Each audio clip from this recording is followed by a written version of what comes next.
Welcome to the What's Your Weird Story podcast. Everyone has at least one good story. And some of us have stories that are just to the left of normal. We're interested in the ones that push the boundaries of what we can perceive. Stories that defy explanations. Stories with an air of mystery. Stories we might not share for fear of being thought of differently. But don't worry, we're all friends here. So, what's your weird story?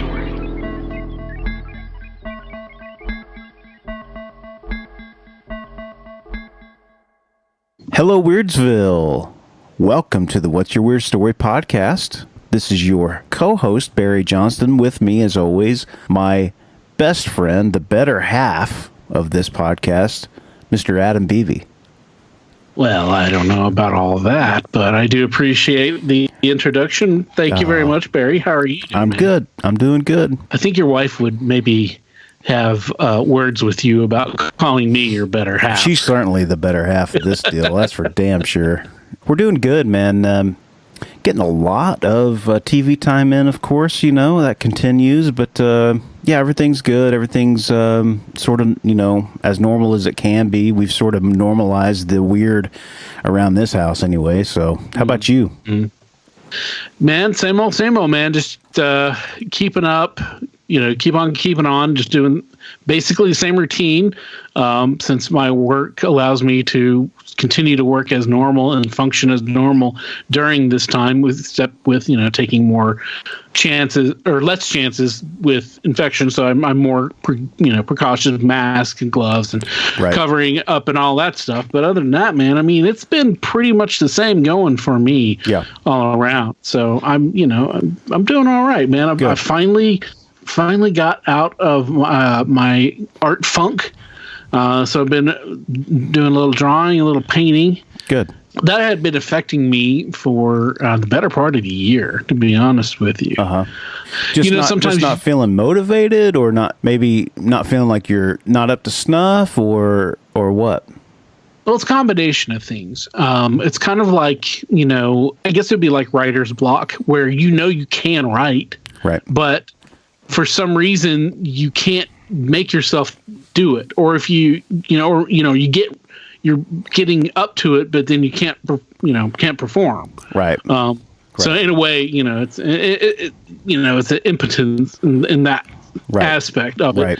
It's just, I guess it was just kind of like, I definitely was feeling, my own personal inadequacies as a productive artist, as somebody would make art that people would want, or that the stuff that I make, I think it's good, but people like it, but nobody wants to own it or anything.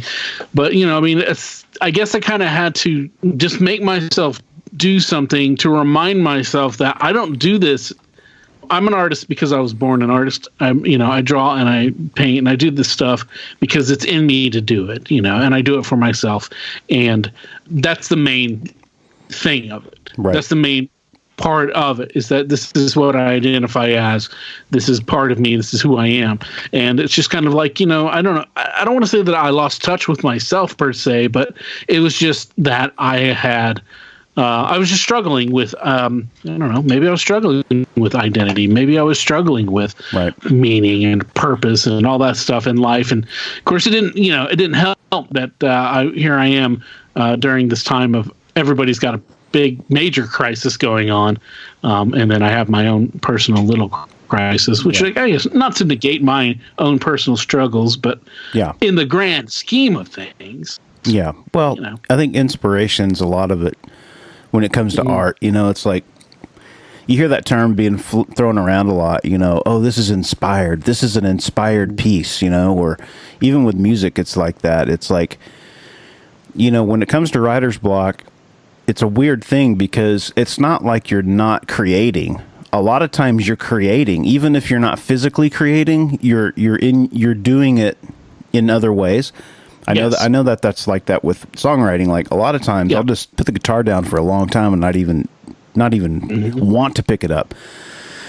But then it's funny because like I'm going back through my phone and I've got all these memos of these song ideas that I'm like, I haven't written anything in a while. And I go back and I start listening to stuff. It's like, oh my God, I have all this stuff that like I totally forgot about. But you really do have to be in that sort of frame of mind where like, okay, I'm going to sit down, I'm going to work on this, but it's hard because it's not like any other job where you can show up and then you just start working, you know, and I know that some, you know, everybody's got their own sort of format and ways that they work and all that, but I understand what you're saying, I guess is what I'm trying to say, and I'm glad you're starting to do some inspired things.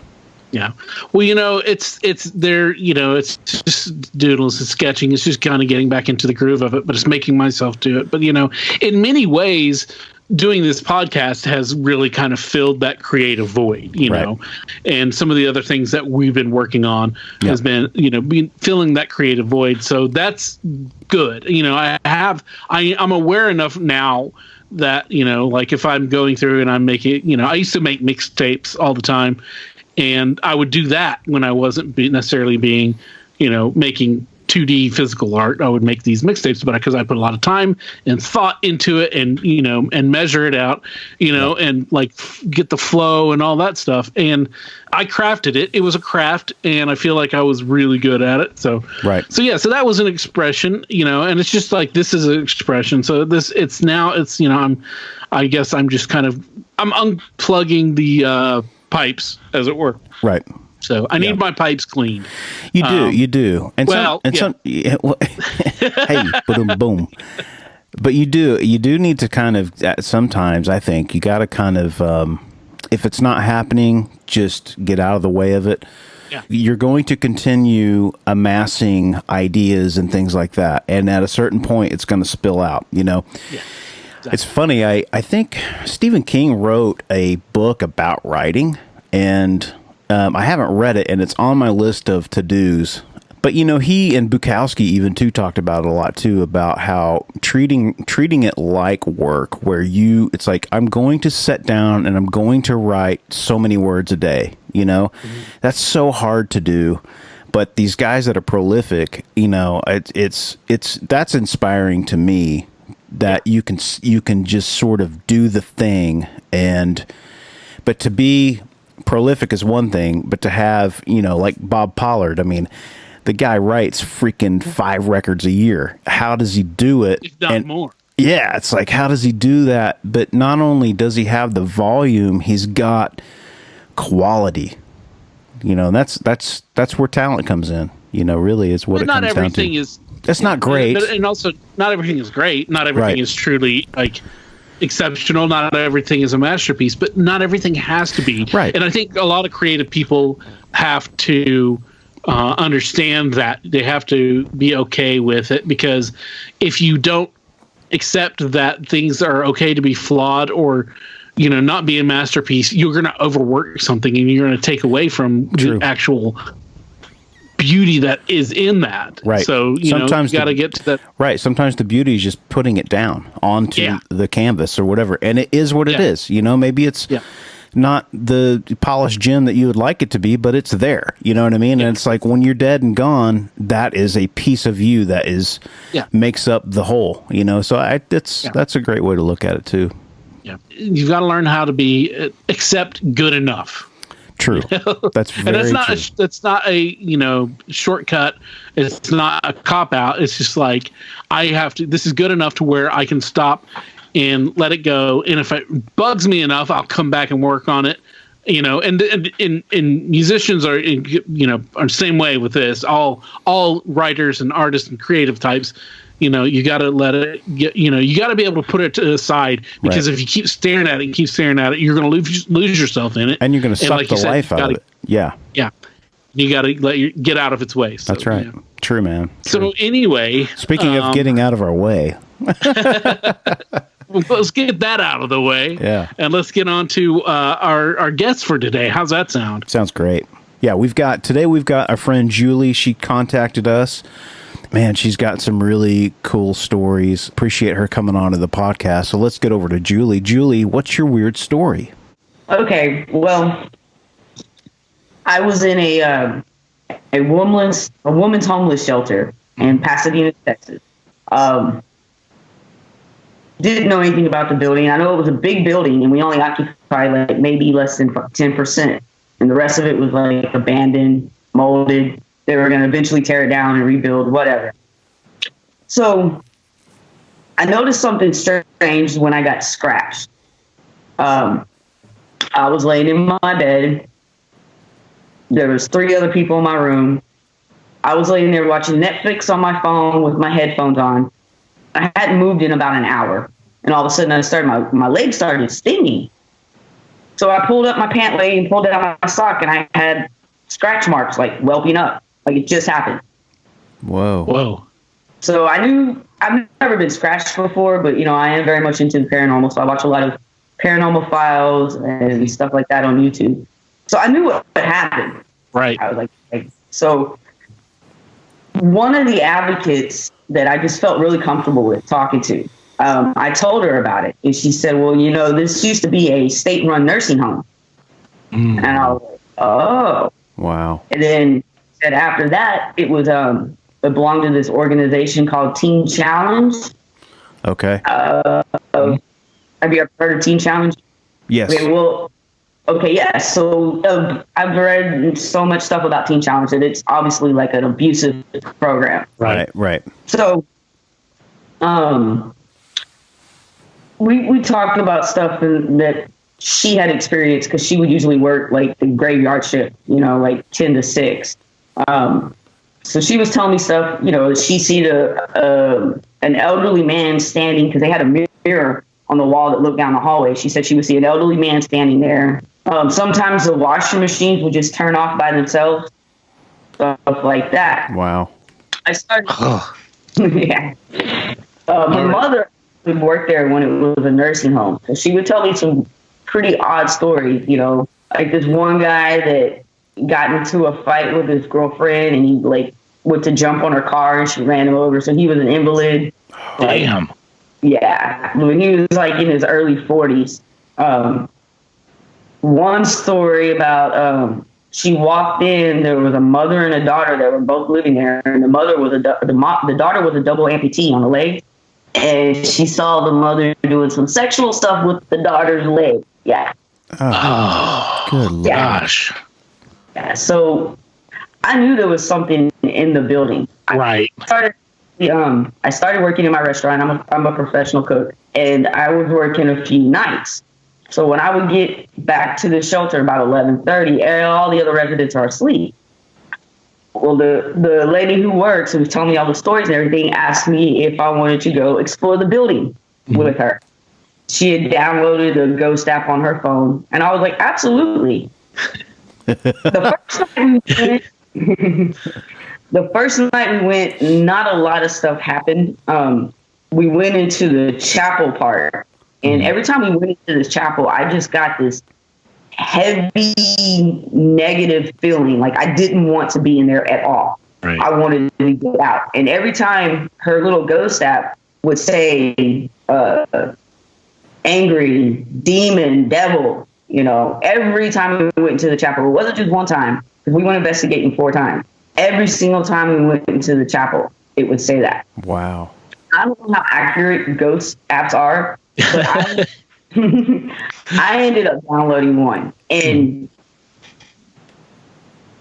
okay, the second time we went, it was kind of a windy, rainy night, and there was this one long hallway that at the end of that hallway, it looked like it used to be like a community room where people could go sit, watch TV or whatever. Mm-hmm. But we heard a whole bunch of banging down there. So we're like, well, let's go down there. I thought it was the wind. I was like, if we get down there and it's still banging, we'll be able to tell if it's the wind or not. Right? We get at the end of the hallway, the banging stops. And it starts banging again at the other end of the hallway that we were just standing in. Oh, something's playing with you. Yeah, they were playful that night. We would get words like elderly, hurt, burnt, stuff like that. Wow. So it's kind of relevant to where we were at. Yeah. So a second time, okay, when stuff like that happened, the staff lady, let's call her Melissa, okay? She would get scared and be like, okay, that's it, we're done. Yeah. So a woman after my own heart. Yeah. Definitely. I'm pretty sure I'm peace out. It's pretty cool. We're out of here. You can go back to your room, Julie, go to bed. I'm like, I can't go to bed after that. But yeah, so the second night, there was what we called the octagon. And there was like this part of the building where it was an octagon in the middle because it had like hallways that went off of it and said hallway A, B, C, D. There was even a sign up there that said smile, you're on God's camera. Kind of creepy. Yeah. That's weird. We were sitting in the octagon. We got a couple of strange EMF hits, a couple of words thrown out, nothing real significant. All of a sudden, she looks at me and she's like, Julie, that door is moving. And there was one of the doors to the hallway. Now, these are heavy doors. They don't just, swing easily. It started moving a little bit, just a little bit. And so we stood there and we watched it for a few minutes. And it opened all the way and just stayed that way. And, of course, Melissa was like, okay, that's it. We're done. We're out. Yeah. That's what I. Yeah. The very last time we got to go, I took my friend with me. She was also in the shelter with me. We knew each other before that, but she ended up going there too. She's a skeptic. I told her about being scratched in my room, and she's like, no, you scratch yourself in the shower. I was like, I took it out the shower like early that morning, Yep. Those scratches, I felt them as they happened. Right. Yeah. So, well, they wouldn't have. You saw them. They wouldn't be. If you did it in the morning, you wouldn't see them. Welting up. Yeah. Getting right. all. It would have been like regular scratch marks. So I saw them up. So we take her one night, and actually to get to one part of the building to another that's off limits, you had to walk through the area that we stayed in. And as we walked by my room, the ghost app said scratch. Whoa. Yes. Wow. And that's exactly what my reaction was. Oh. Yeah. I told you I was in there. Right. Wow. Well, I've already gotten the chills and goosebumps about 3 or 4 times throughout this whole thing, and we've only been talking very shortly. So. Wow. Wow. That's intense, man. Did you Jeez. Before this? Do you have a history of these types of things happening to you? Or is this something that just happened when you were at that shelter? I lived in a house here in Pasadena, and it was actually on the same street as that shelter. Uh-huh. Now I had been in Pasadena in over 10 years, but I lived in this house a long time ago. A very good friend of mine was letting me rent a room, and he ended up moving in with his ex-wife. So I basically had the house to myself. And there was a lot of things that would happen in that house. And being alone in there, I would be telling people on Facebook about it, and they're like, "You're crazy. You don't know what you're talking about." Mm-hmm. And I think I lived there for about 6 months. I mean, you would hear people in the kitchen. You would walk into the house, like coming back from the store, and it would smell like somebody was baking something, like cookies. Yeah, there was nothing in the oven. Wow. He had a piano in like the far corner of the living room, and I'd be sitting in my room. My room was on the other side of the house. Yeah. You had to go through a washroom and everything. Mm-hmm. I could hear like dee, dee, dee on the piano, and I was just like, all right. So I mean, that was probably the most paranormal experience I've had. Yeah. Until Sarah's house. Right. I'd never been scratched in the house or anything like that, but there was a couple of nights where I got scared and slept in my Jeep by myself because I was like, I don't want to be in this house right now. Jeez. Yeah. So the very last night at Sarah's house was probably the most, I guess, extraordinary thing I've seen that's happened. We went through the chapel again. I never wanted to spend too much time in the chapel because of this negative energy. Right. We went into what we called the purple room, which was something that Teen Challenge used. It was just like purple tile with a drain in the middle, and then all these personal prayers written all over the wall. Like, gee, please, Lord, help me become somebody. You help me to remain silent. Because Teen Challenge, like, they would put people on a speaking fast where they weren't allowed to speak. Yeah. There's a, people may not know this, but there was a couple of documentaries that they did a while back on Team Challenge. And what they would do is basically a kid that you're having a hard time getting through to, parents would send them off to these Team Challenge camps. And they were, as far as I understand, you maybe know more about it than I do, but they're based all over the U.S. They had different places you could send your kids to. Some would be like in the desert, some would be in the mountains, some would be, wherever. But the idea was to take the kids. A lot of times they would take them into nature, and they would. It was pretty rough. They would sometimes abuse the kids physically. They would do what you're talking about, not letting them speak for long periods of time. It was a lot of mental abuse, a lot of physical abuse. Did they end up shutting Team Challenge down? That doesn't exist anymore, does it, or does it? Shut down. I actually follow a Facebook page called Teen Challenge Exposed, just because I want to hear these kids' stories. Right. I mean, that purple room, every time I went in there, we would get an EMF hit, and I would I would almost want to cry. Like, I just felt like I wanted to cry. Mm-hmm. I don't know what they used it for, but it had a very sad feeling to that room. And the whole drain in the middle of the floor, and just plain, it was weird. All the prayers on the wall. Right. Yeah, it sounds like it was. It sounds like it was probably some kind of like punishment or isolation type room, And then they were told that they can write on the wall if they write a prayer or something like that. Maybe, I don't know. I'm just guessing here, but that's what it kind of sounds like. At least the isolation part or punishment kind of thing.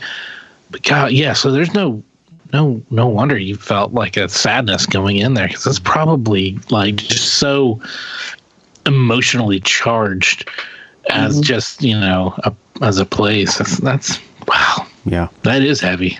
Yeah. Yeah. Even my friend, the skeptic, she was like, I don't like being in this room. She's like, it's making me sad, because she was reading the prayer. She's making me sad. I don't want to be in here.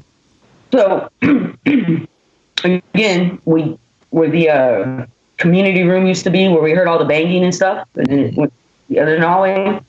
We walked down there. We were, talking. We had the ghost app going, and I guess we were down there about 10 minutes, and all of a sudden we heard water running, and I was like, I looked at Melissa. That's not her real name, but because she could get in trouble. She could get fired for letting us do this. Right. So yeah. Protect the innocent. I was like, it sounds like a shower's running. She's like, yeah, maybe the ghosts are taking a shower. We listened to it for a little while, and finally I was like, let's go find where that water's coming from. We walked 3 rooms down, and we heard the water. We walked into the room, and the faucet was on in the bathroom sink. Whoa. And this is an abandoned part of the building. Yes, this is all of this is abandoned. Yes, all of this is abandoned. If someone was in there, we would have seen them leave. Right. Right. And we didn't hear the water when we walked down the hallway. Right. So the faucet, and Melissa's freaking out a little bit. I could tell Jessica's like, okay, we need to end this. Well, then all of a sudden the ghost app said, why are you here? Wow. Whoa. Wow. And we're here to communicate. We're here to, interact with you. And it just said, leave here now. And that was the end of it. Melissa's like, okay, we're done. Wow. Yeah. Again, I'm right. Melissa and I are in 2 peas in a pod on that, because I definitely, you would have seen Scooby-Doo dust in the, as I am running and spinning in wheels in the air and then take off. So I didn't know that these apps existed. Yeah, the one that I actually have on my phone, I ended up downloading it too. It's called Ghost Tube, TUBE. Okay. It's pretty good. The EMF on it is legit. You put it next to an electronic device, it goes off. Okay. That's cool. Wow. Yeah. That's pretty cool. That's pretty cool. What happened here? I'll say it after the end of what. So the water's running, said to leave here now. Melissa and Jessica are like, let's go. And I didn't want to leave. I was like, okay, this is really cool. This is like something's happening. Right. So we're about to walk out, and I stopped. I was like, hey, let's just stand here and see how long the water stays on. And I swear it wasn't even 2 minutes it turned off. Wow. Yeah. Wow. So that was the end of that. And, you know, unfortunately, the center, like 2 weeks later, I left the shelter like 2 weeks later. But wow. I came here. Now, this is like an 80-year-old house. And unfortunately, I haven't been able to do that because they don't really want us out of our rooms after 11. But there was a girl that was here, and she was telling me she had an attachment. She's had it since she was a kid. And she, you know, this is kind of a mental health place. It's connected to the Harris County Mental Health IDD. Yep. So, you know, you get some people that are a little thrown off. She was extremely ADHD. She was hyper. So I only took what she said with a grain of salt. Mm-hmm. But me and this kid, Josh, that is here, we were sitting downstairs and I was just playing with the ghost app. And she was like, use your ghost app on me. And I was like, okay. So I started going around her body. And as soon as I got to her hip, the EMF just spiked. Wow. And she's like, yep, that's where she's at. And she's like, move down my leg. So I moved down her leg, and she's like, okay, we need to stop. And then my ghost app said disrespectful twice. Wow. Whoa. I gotta say, we've not heard any stories that are like this. Well, no, I mean, nobody's really had used an app or really much of kind of, any kind of devices. Really, I think maybe one or two people, but nothing like this. Yeah, where you get such directed contact. Yeah. Wow. Yeah. That's bizarre. Twice. And I was like, okay, I'm turning it off. I was like, no disrespect was intended. None at all. Right. And she's like, she's going to do something to me. I was like, what do you mean? She's like, she's just going to do something. Well, what ended up happening was she lost her food stamp card. And then a couple hours later, her closet doors were open and it was laying in the middle of her floor. Whoa, really? Yeah. Wow.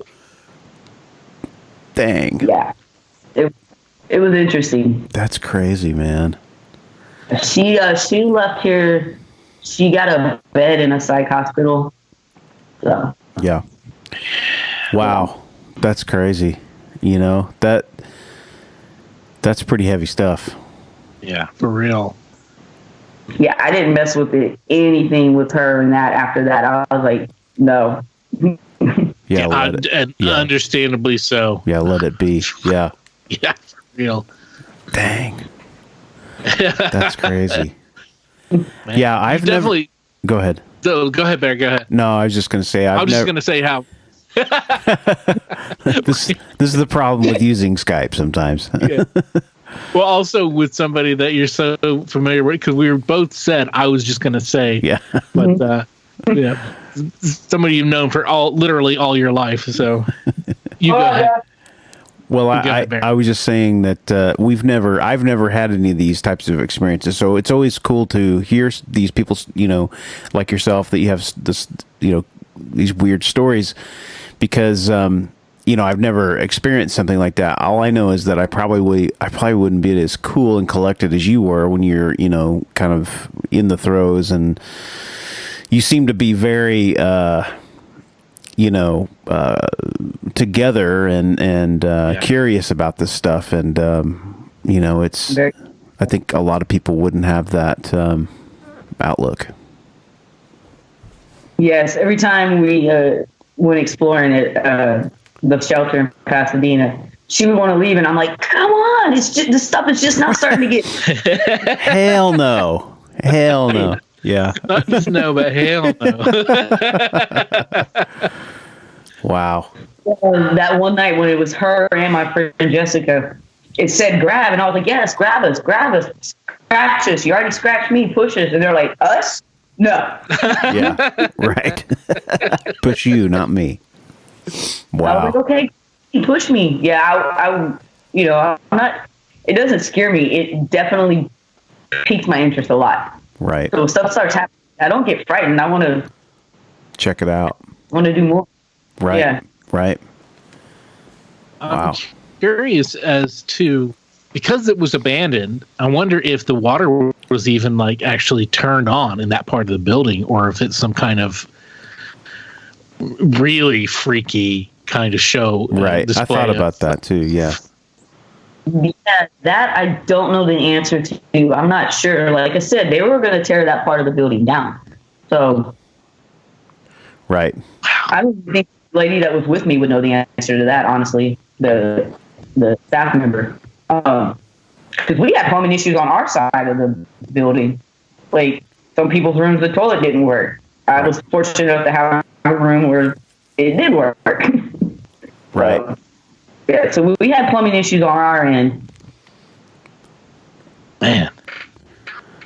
Yeah, something about the old hospital type setting, you know, that is just so freaky stuff. Yeah, an institution, anything like that, where you've got such heavy emotions on, you know, a lot of the spectrum, but, you know, it's a lot of like painful kind of thing and sadness there. And that really will definitely just weigh you down. Yeah. But, you know, but man. Yeah, it's weird because it's like, you're I think we have like, it's weird what intention can do. Like, you know, you're talking about that room where the kids wrote on the wall. There's a lot of things that we do in religion that is you do these ceremonies and you do these things with these intentions because you're trying to put it out into the universe that this problem exists, or you're looking for an outcome, or you're looking for help, or whatever. But when there's something physical, and we've talked to people that, our friend from Australia who's into sex magic, you know, chaos magic, whatever, both, you know, all that stuff. I couldn't find the right word, so that was the first thing that popped in my mind. But the whole idea is that you put intention behind something, you know, and it's a physical thing that you concentrate on or you put energy into, and it at a certain point it represents what you're trying to do, you know, and buildings and rooms and all those, you know, things can contain a lot of different emotions, you know, and the things that people went through when you're going through hard times, you know, that stuff, I believe that can get, you know, sort of, it just seeps into the woodwork, you know, into the fabric of the building. Residual energy, yeah. Yeah. I mean, apparently the nursing home there towards the end, when they got shut down, was pretty bad too. Like, a lot of the elderly people were just dying. And I mean, her mom worked there, and she ended up, I think she said she ended up leaving because of how bad the situations were. They're like, she couldn't speak against it, right. So she just left. Right. And like 2 years later, I think it got shut down, she said. I can imagine that a state-run elderly center is not going to be well funded, and it's not going to be, you know, well run, and just that's going to be just terrible. Gosh, we would get the word drowned a lot. Like, there was just words that we would get over and over again that were like, you know, significant. Drowned, burnt. Those two were a lot. Yeah. Wow. That is heavy. Woo. Well, you've floored us. You've definitely, flipped our lids, man. Those are some fantastic stories. It's just wow. Yeah. You got anything else for us? No, that's about it. Until my next adventure, I don't know where I'm leaving after I go here, but if it's another facility, another shelter, I'll definitely put on my ghost app and do some exploring if I can. Good. Well, if you friend's house, but he's got an old house too, so.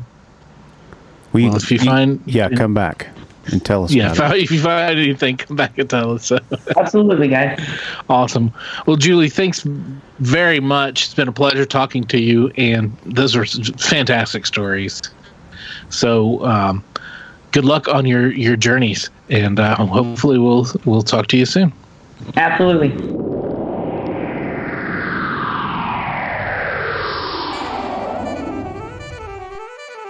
Hey, everybody, you're listening to the What's Your Weird Story podcast. You probably knew that already because you're listening or downloaded to the episode off of your iTunes or your Spotify or whatever place you get your podcast from. We want to thank you for listening. We also want to remind you to like us, follow us, subscribe to us, make sure that you get your new podcast episode every week. We'd also like to ask you to rate and review so that we can grow our audience and we can have more friends, we can have more stories. So thanks for listening to What's Your Weird Story.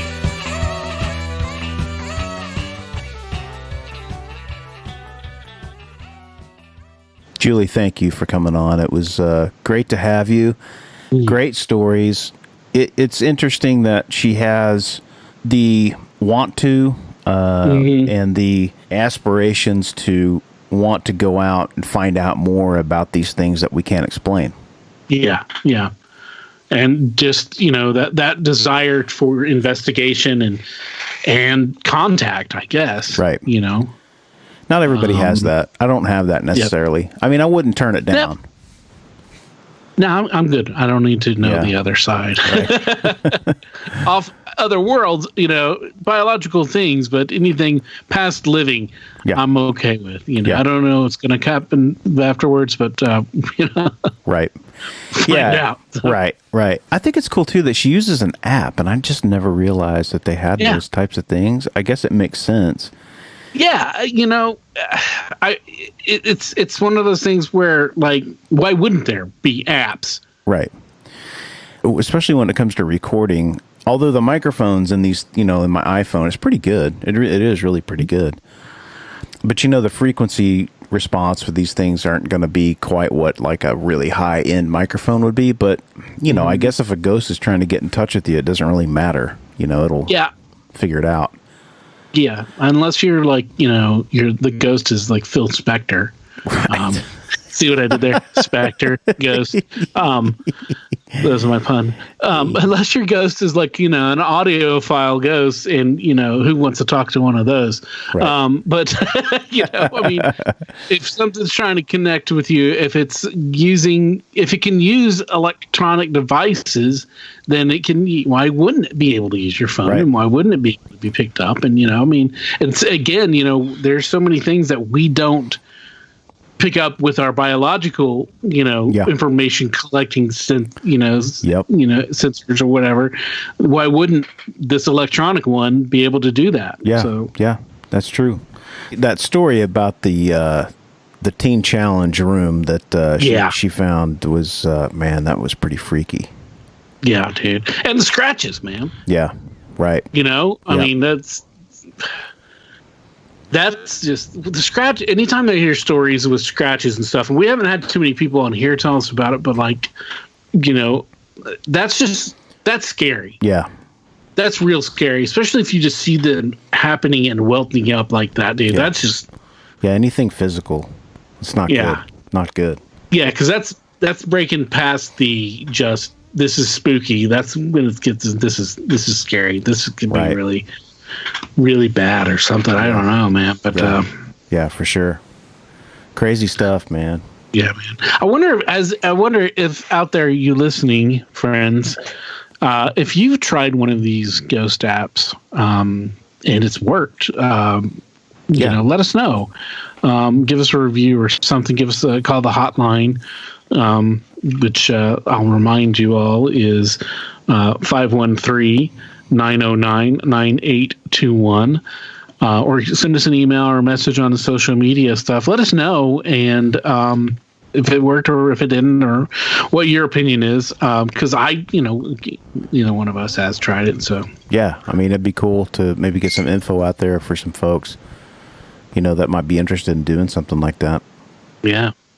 But yeah, so yeah, again, great stories from Julie. We appreciate her coming on. She was a great guest, and hopefully she'll come back with some more. Yeah. So speaking of more information, Barry, this is an update that is from what we talked about last week about your one of your absolute favorite subjects. Yeah. Is that the Pentagon has officially declassified those 3 Navy videos of the UAPs. That's right.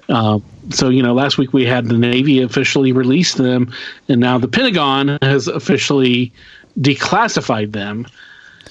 Which is just, it's so fascinating because it's a step in a direction where I never thought in my lifetime that this would happen. I just didn't. And, and furthermore, the fact that they're giving credit to Tom DeLonge, and they've actually hired him as a government contractor. I mean, that there's some validity there, and it's crazy because I listened to the Joe Rogan podcast that he got so much shit for because he didn't. He didn't come across very good, man. And like I said, I kind of know Tom a little bit. I toured with him. I don't know him real well, but he's always a really nice guy to me, and fairly level-headed guy. And I always knew that he was involved in this kind of stuff. And when this whole thing came out where he kind of quit the big band, Blink-182, to get into this research, like go, balls deep. Yeah. I think everybody thought Tom's kind of lost it. And I'll admit it, dude, especially after seeing that Rogan interview. Yeah. And then To the Stars Academy is just not a great name. And then his strategy that he described on the Rogan interview about how they were going to be doing things, made it seem like it was going to be more of a production company that was interested in UFOs, right? But that's not the case. Yeah, I mean he had valid claims, and to see it kind of come out now, and I'm interested to see where this goes because there's a lot more. That our government has a lot more of this stuff, and we've talked about it before. The English, they've been talking about this for quite some time. Yeah, they're higher ups, for a while. Their higher ups in the military have been talking about these even crazier claims. That it's fascinating because we still don't know what these things are. This doesn't mean that aliens exist. I mean, we just don't know. We don't know who are manning these things. Yeah. All we know is that this technology is here. And if you guys haven't watched the footage, please watch the footage. It is really mind-blowing stuff. Yeah. Yeah. Yeah, it's wild that these basically were, and I mean, kind of in a way, their hand was forced. They had to come through and say that, okay, this has been leaked, and people want to know things. It's not like it was, 40 years ago or 50 years ago, 60 years ago, in Roswell and stuff like that, where you can just say, oh, it's a weather balloon. Right. No, now we have confirmed videotape that's confirmed military grade, and all of this stuff is legit. And you can deny it, but to a point. But you get shot and you're bleeding from a bullet hole. You can't deny that that's a bullet hole that you've been shot and you're bleeding. I guess I don't know. No. It's a weird analogy. No, but that is true. You can't. The thing is with technology, this is why I love technology, because it's gotten us to a situation now where everyone's got a camera, everyone's got a recorder, and when you see weird shit, you record it. Not that it's been recorded with, a civilian, a piece of equipment. Of course, this is a military piece of equipment that's been recorded with. But all of these sightings, everyone is able to finally, now they don't have to go home, grab a camera, come back. They got one on them. And these sightings are just going to continue to get bigger and bigger. People are going to have more and more footage. And back in the 80s and 70s when you and I were growing up, that wasn't the case. All you had was just reports of people saying, man, I saw something really strange. And then that gets weird because now you start sort of a cult kind of thing where, like, the whisperings of this stuff is going on, and people think you're nuts, and these people think that aliens exist, and oh my God, but now that we have the ability to kind of get through at least this first set of footage, and the military saying that these things exist, we don't know what they are, but it's out there.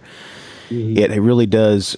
It validates my claim anyway, that what I saw was real. And it kind of floors me a little bit because, again, even though my dad backs me up, you still can't help but think that what you saw wasn't what you saw, Right. It's just too weird for me to even fathom. Yeah. But, obviously you're not the only one. And now we're acknowledging that people, hey, people who make these claims for a long time, some of you are right. Yeah. Right. Maybe not everybody, but certainly some of you are right. I'm certain some people have seen drones, and I'm certain people have seen our aircraft, earthly aircraft being tested and stuff that, before they knew what it was. Right. But like in the whole history of ufology, yes. Since, basically since Roswell or just, whenever the term flying saucer came out. Right. But yeah, it's an acknowledgement that some of it is truly unknown. And by saying that, it's not saying yes, but it's not saying no either. And that's powerful. It's not saying no. It's like saying we don't know. And it, it gives some validity to folks like Bob Lazar's story. And if you guys don't know who Bob Lazar is, go check it out. He's a pretty interesting guy. He was the subject of a documentary recently. I think last year it was put out by him. He's done some, a few interviews. He won't go on very many shows or talk to that very many people, but they're out there to listen to, and what he says is pretty powerful stuff, man. Mm-hmm.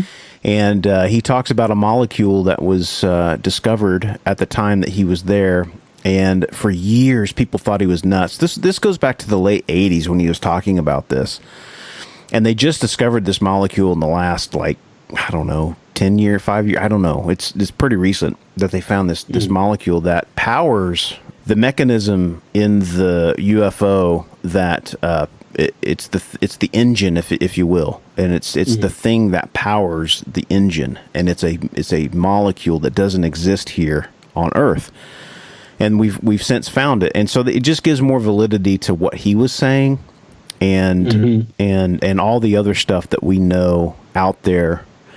I'm not saying all of it's true because there's crackpots out there, Right. We all absolutely know that. But the people that have at least a solid foundation and a clean record to go back on, it seems that these are, if not anything else, interesting claims. Absolutely. So, well, on that note, let's pack it in for the week. Let's do it, man. If you guys get any UFO footage, send it our way. We'd love to see it. Yeah, we would absolutely love to see it. If you've seen them, let us know. Tell us your stories. We've had a few UFO stories, but it seems like it's been a while. We got a few coming up for sure, but we just love hearing those. We love hearing them all. We love hearing all your stories, whether if it's a ghost story like Julie's, or if it's UFO stories like Barry's, or if it's whatever you want to call Sam's story, from a couple of weeks ago. High strangeness. Yeah, that's a whole other kind of high strangeness, isn't it? So.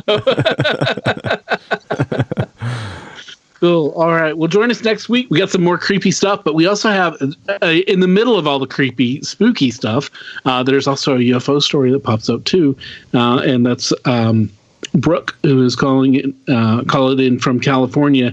And man, those are some great. She's got some great stories. Yeah, awesome you guys stuff. So join us next week. be safe out there as it's slowly opening up to quote unquote normalcy.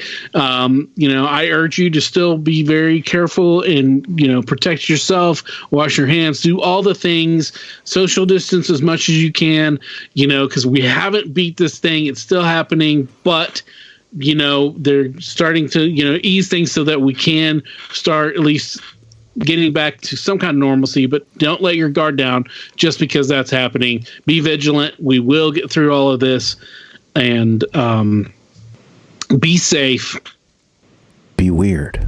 As always, if you have a weird story, we want to hear it. If you have a lot of them, we want to hear them all. We can't do this podcast without your invaluable contributions. Whether it's sharing your stories, listening, rating, and spreading the word about the podcast.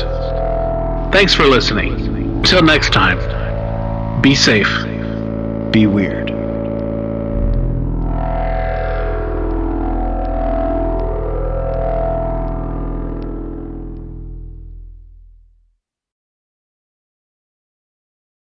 The stories presented on the What's Your Weird Story podcast are, to our knowledge, true experiences that our guests have had. We can't take the time to research all claims made, and besides, it's